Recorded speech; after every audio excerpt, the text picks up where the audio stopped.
gumamit ako ng 1 kilo and 200 grams na karne ng baboy and pork. Then, I have 2 cups of pineapple juice and 1/2 cup of soy sauce. Yan. I'm going to marinate this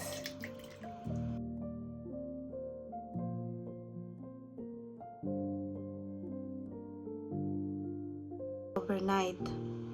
Yan, para mas lasang-lasa ang pagkakamarinate. Yan. So, yan, mainit na yung ating kawali. Then, put oil. At igisa na natin ang ating onion. Yan, 1 big onion ang ating ginamit.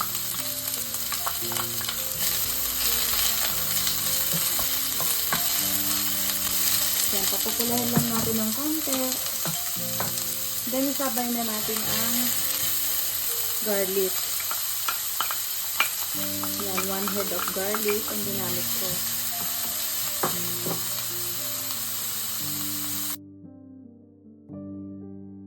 Ayan, na-marinate ko na itong karne.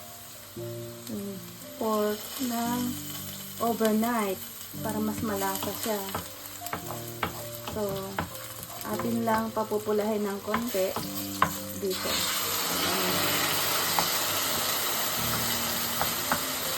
Pulahin natin ng konti para mas maganda yung kanyang kulay. So, now yun namang kabila ang ating ipilituin.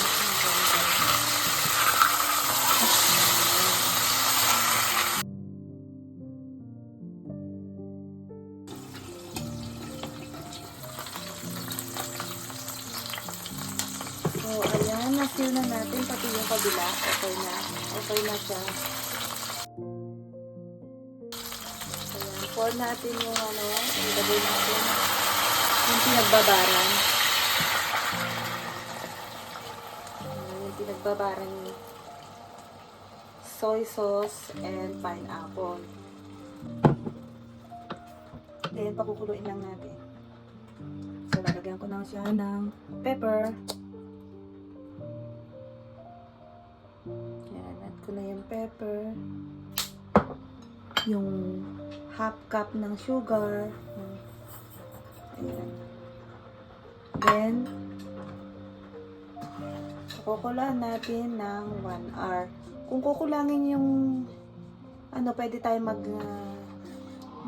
mag-add ng water o kung gusto nyo may sobra pa kayong pineapple juice, pwede nyo gamitin. So, pwede kayo mag-add ng water. Yan, pakuluan natin, palambutin natin ang karne.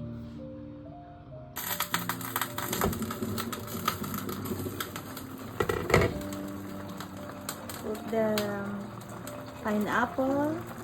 Yan, ginawa ko lang yung iwanan kong buo yung tatlo. And then the rest, kinat ko siya ng cubes.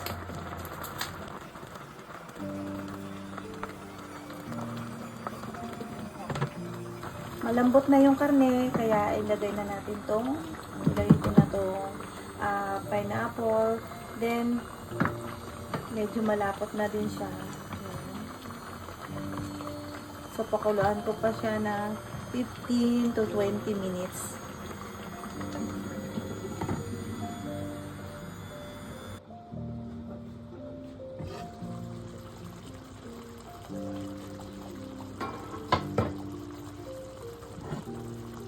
Ayan, luto na.